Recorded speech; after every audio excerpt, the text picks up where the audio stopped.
All right, hello, welcome. Step one is to peel off the cover. There's a sticky cover on both sides, so when you peel that off, then you can get the clear glass. And this is a single long one, and kids can write with a dry erase marker and wipe it off. I just use the sock.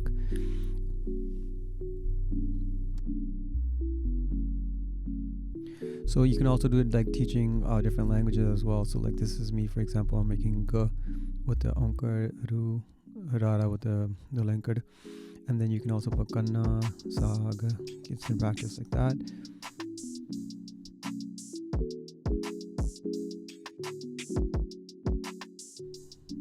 And then I'm getting a small square here, just peeling off both sides. And then lastly, I have here 3 tiles. This was the original idea, like for phonics, like you have the blend at the ending, and then you have kids can make bing, ring, change it around. So that was the idea with those glass, and then they can put it on that actual longer one to like show the teacher or show the parent.